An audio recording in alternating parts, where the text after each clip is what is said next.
Allez, je vous propose à présent une dernière séquence, merci à vous, une dernière séquence, un retour philosophique des échanges avec un philosophe, Vincent Grégoire Delory. Il est en quelques mots, une présentation, maître de conférence, doyen de la faculté libre des lettres et des sciences humaines de l'Institut catholique de Toulouse.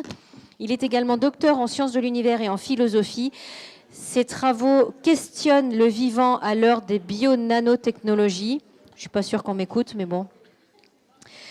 Et Vincent Grégoire Delory est également chargé de mission. Il faudrait que je lance une blague pour voir un petit peu si on m'écoute du coup. Il est également chargé de mission auprès de l'espace de réflexion éthique d'Occitanie, l'AIR, et associé à la chaire UNECO éthique, sciences et société. Je crois qu'il va vous faire, il va bousculer un peu vos neurones là pendant une petite demi-heure et puis on conclura nos assises. Je lui laisse la place. Merci de l'accueillir chaleureusement.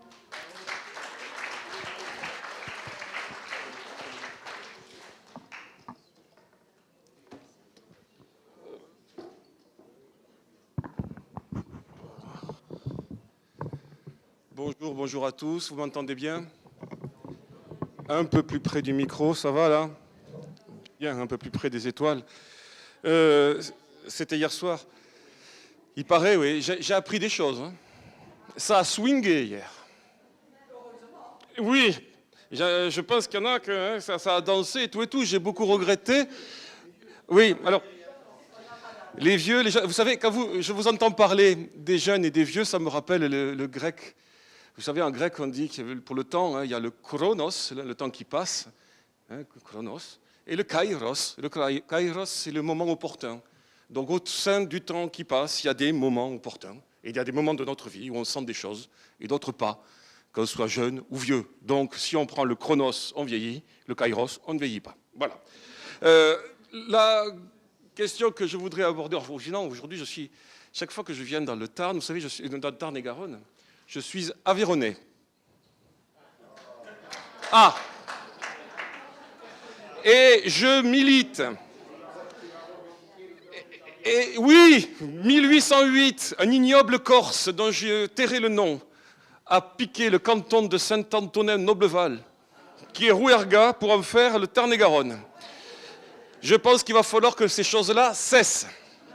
Bien, ces choses importantes ayant été dites, je vous remercie vraiment là, de m'avoir invité, car en effet, je ne connais rien du tout à vos questions. Donc j'ai appris beaucoup de choses là, depuis ce matin. Et ce qui m'a vraiment aussi intéressé, c'est que ça m'a rappelé, j'appartiens à une association qui a presque 1000 ans, qu'on appelle l'Ordre de Malte. Et au sein de l'Ordre de Malte, nous posons aussi des questions qui sont assez proches des vôtres. Nous, on parle de nos seigneurs les malades. Et pour nos seigneurs les malades, comment on fait pour les accompagner? Médecins, non-médecins, comment on fait pour être au mieux possible quand on accompagne quelqu'un qui a souvent des pathologies très graves, très avancées, des gens qui vont mourir? Eh bien, c'est pas simple. C'est pas simple du tout d'arriver à rentrer en contact, à parler avec quelqu'un qu'on ne connaît pas, qu'on ne connaîtra jamais. Et on en parlait à midi avec certains d'entre vous. Je pense qu'on ne connaîtra jamais personne, de toute façon. Et comme on ne connaîtra jamais personne, il faut quand même essayer de briser le miroir d'autrui, d'une certaine façon, d'aller au-delà du miroir d'autrui pour essayer de, non pas se mettre à la place de quelqu'un, mais au moins essayer de se comprendre. Et là, manifestement, il y a beaucoup de choses autour de ce champ sémantique. Comment se comprendre, comment arriver à travailler ensemble. Alors, il y a 3 points qui me sont venus là tout à l'heure en vous écoutant. Le premier que je voudrais intituler « Souvenons-nous ». Le deuxième, c'est la question de l'engagement transdisciplinarité. Le troisième point, je vais faire moi aussi un néologisme, et je vais essayer de vous dire que la démocratie en santé n'a pour moi pas de sens. J'essaierai de vous parler de démopraxie en santé. Alors voilà, donc, toute société, effectivement, évolue. Quand on dit que la nôtre évolue, oui, elle évolue. Comme tout a toujours évolué, on a parlé de jeunes, de vieux, de conflits de génération, de ce qu'on voudra. Donc, toute société évolue et souvent, l'évolution des sociétés peut passer par des moments de crise où on se pose la question des valeurs partagées.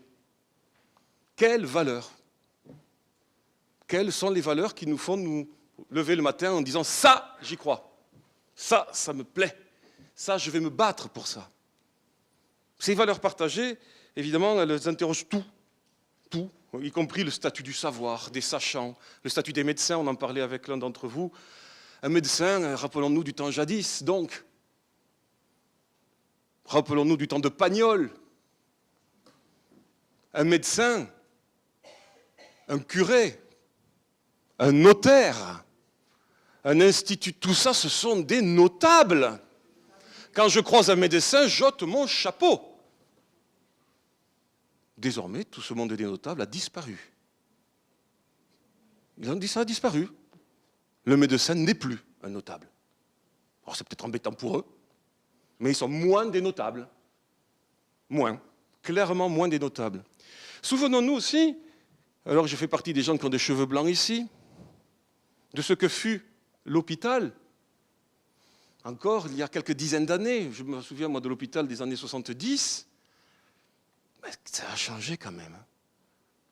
Mais non, t'as pas mal, allez arrête de faire ta chochotte, viens ici, allez arrête, dépêche-toi, paf, aïe, non pas aïe, voilà bon. Arrête de faire ta chochotte. Mais c'était classique, maintenant, regardez comment ça a changé. Nous avons le droit d'avoir peur. Or, l'humain, au fond de nous, nous avons des peurs. Certaines sont même paniques. Je vois une aiguille et je dis déjà, aïe, eh bien oui, c'est comme ça. J'ai peur d'ouvrir la bouche chez le dentiste. Et qu'est chochotte, hein. J'entends au premier rang, là, il y a des moustachus qui disent qu'est chochotte. C'est un moustache blanche, je ne peux pas le dire plus. Voilà, sinon, voilà. Donc, effectivement, beaucoup de choses ont changé précisément parce qu'il y a eu ces liens. Hein, on se souvient que les choses ont beaucoup changé. On voit bien que ça, grâce à des gens comme vous, grâce à cette articulation entre usagers et corps médical, eh bien, on s'aperçoit que de plus en plus, maintenant, mais vous voyez, il y a des mots que j'ai relevés ce matin qui reviennent. Action, faire sens, engagement, savoir individuel, savoir collectif, rencontre, partage, relation. Des mots que j'ai beaucoup entendus tout au long de la journée, qui me font penser, évidemment, on est passé, vous savez, d'un moment où les savoirs, il n'y a pas encore si longtemps que ça, les savoirs étaient cloisonnés. J'étais physicien au temps jadis, et en physique, alors on est spécialiste du machin, là, du demi-morceau d'équation, enfin, dont tout le monde se fout. Spécialiste, je suis spécialiste. Et quand on disait ça il y a encore 30 ou 40 ans, je suis spécialiste, ça. Oui. Maintenant, le monde du spécialiste, évidemment, est toujours là. Dieu merci, qu'il y ait toujours des spécialistes, y compris et surtout dans le monde médical, des gens qui vont être extrêmement précis sur telle ou telle chose. Mais on est passé d'un savoir de spécialité avec de l'interdisciplinarité à désormais, vous le remarquerez, à un savoir transdisciplinaire. Et transdisciplinaire, c'est intéressant parce que c'est ce dont vous parlez, c'est comment mon savoir va-t-il réussir à féconder le savoir d'autrui et comment le savoir d'autrui va-t-il féconder le mien. Il va y avoir de l'émergence de quelque chose. Émerge quelque chose. Vous êtes en train de faire émerger quelque chose et dans vos travaux, ce que vous faites émerger, en fait, vous ne savez toujours pas ce que c'est. Et c'est ça qui est bien. Vous savez qu'il y a un truc qui émerge actuellement. Vous savez qu'entre les usagers, les hôpitaux, le corps médical, que sais-je encore, on voit bien qu'il y a des choses qui sont si simples, vous en avez parlé les uns les autres, des difficultés parfois de se saisir soi-même de son propre rôle. Mais il émerge quelque chose, il émerge un regard sur l'humain qui est en train peut-être de changer. Nous allons avoir bientôt des débats, nous en avons eu d'autres, des débats, ça va être celui sur la mort, bientôt. Et oui, la société change. Et je pense que de ce côté transdisciplinarité, naît l'engagement. Ce qui me donne envie de m'engager aussi, c'est de pouvoir faire germer quelque chose.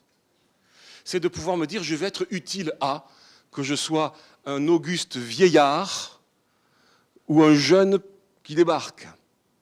À quoi suis-je utile? Comment puis-je rendre service? Quelle est cette notion de service? Comment rendre service? Et cette utilité, je trouve qu'elle se ressent de plus en plus, jusqu'y compris dans les générations, les jeunes générations, où les valeurs de l'engagement sont bien là. J'aimerais m'engager. Et là, vous êtes en train de faire advenir quelque chose, et ce que vous êtes en train de faire advenir commence à se cristalliser autour de vous, mais ne cessera de se cristalliser, car il en va d'une articulation sociétale très importante, qui est celle évidemment de la santé. Alors là, la santé, en effet, est-ce que c'est, quand on parle de démocratie en santé, je ne suis pas sûr, moi. Vous savez, la France, j'ai l'habitude de dire, nous sommes tous, là, dans cette salle, qu'on le veuille ou non, des héritiers directs de Sa Majesté le Roi et de la Convention nationale. Nous sommes tous un pied sur la fleur de lys et un pied sur le bonnet phrygien. Nous sommes tous des républicains royaux. Vous avez remarqué que les Français, on est républicains à condition d'avoir un roi qu'on élit de temps en temps, qui a tous les pouvoirs. Quand la reine d'Angleterre est morte, ici, c'était le deuil national. Non, mais c'est vrai, nous sommes des républicains. Vive la République, mais le roi un peu quand même. Bon. Donc, effectivement, ces républicains royaux que nous sommes, nous avons hérité de beaucoup de choses. Et nous avons hérité de ce principe démocratique, bien sûr. Mais il reste aussi beaucoup d'aristocratie chez nous. Mais un médecin, c'est quand même une aristocratie dans le sens c'est le meilleur qui décide. C'est le meilleur qui gouverne. Un médecin a ça, bien sûr. Et là, pour décider, d'ailleurs pas tout seul, mais décider quand même, et on a gardé ce respect pour justement un corps, pour quelqu'un qui aura donc la compétence, et lui-même la compétence pour des décisions. La démocratie, je dirais que ça peut être intéressant, la démocratie en santé, dès lors qu'il s'agit de faire appliquer des lois. Vous en avez parlé, il y a des lois, il y a des règles, il y a un certain nombre de choses. Certains d'entre vous, j'ai entendu, regrettent, j'ai entendu ça ce matin lors d'une table ronde, que finalement, il n'y ait pas beaucoup de chartes, de documents liés à votre activité. Certains regrettent que ce ne soit pas si clair, qu'il faudrait peut-être plus de documents plus clairs de façon à pouvoir mieux savoir où nous sommes, où vous êtes. Pourquoi pas des documents, je dirais, ne fût-ce que déontologiques. Mais ça, cette démocratie, finalement, cette applicabilité d'un certain nombre de choses, de lois, de règles, de ce qu'on voudra, je ne confondrai pas avec une démopraxie. La praxis, c'est nous sommes tous ensemble vers un but commun. Et vous ne faites pas de la démocratie sanitaire, vous. Vous faites de la démopraxie sanitaire. C'est parce que vous êtes dans la praxis que vous êtes ensemble. Vous n'êtes pas dans la cratie, vous n'êtes pas là pour gérer du droit ou des choses comme ça. Vous n'êtes pas là non plus uniquement pour faire appliquer des choses. Vous n'êtes pas Robespierre. Monsieur de Robespierre, pardon. Bien sûr que vous n'êtes... Et je pense qu'effectivement, ce que vous êtes en train de vivre, c'est plutôt, et je pense que c'est des choses qu'on pourrait creuser ensemble, cette question de démopraxie sanitaire qui fait qu'effectivement, tous ensemble, dans une même... je dirais dans un même travail commun, eh bien, nous pouvons vraiment avancer avec un principe simple, un principe que nous avons dans l'ordre de Malte depuis fort longtemps, c'est le principe de subsidiarité. Chacun fait à son niveau, mais fait tout ce qu'il a à faire à son niveau. On ne se mélange pas, on ne se met pas les uns à la place des autres, chacun, ça a été dit d'ailleurs, un petit peu. C'est-à-dire cette question de pouvoir faire une praxis en subsidiarité. Et moi, ce que je recommanderais peut-être, c'est que, d'après ce que j'ai entendu, et je conclurai peut-être avec ça, c'est que peut-être qu'il faudrait que vous travailliez tous ensemble sur justement des documents clairs, sur des choses, des cadres, des documents cadres, peut-être, hein, si j'ai bien compris. Et puis aussi, la formation de tous, jusqu'à y compris des médecins.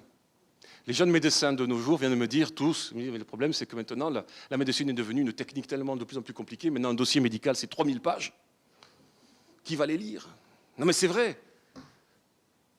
Heureusement il y a l'intelligence artificielle qui maintenant va expliquer aux dermatos, c'est là que ça va se passer et pas ailleurs. Mais c'est vrai qu'il se passe beaucoup de choses. Maintenant on est obligé d'avoir de plus en plus d'ordinateurs pour gérer les informations que nous produisons. C'est tout à fait vrai. Et les mêmes médecins disent, mais il faudrait peut-être recommencer à avoir une formation humaine.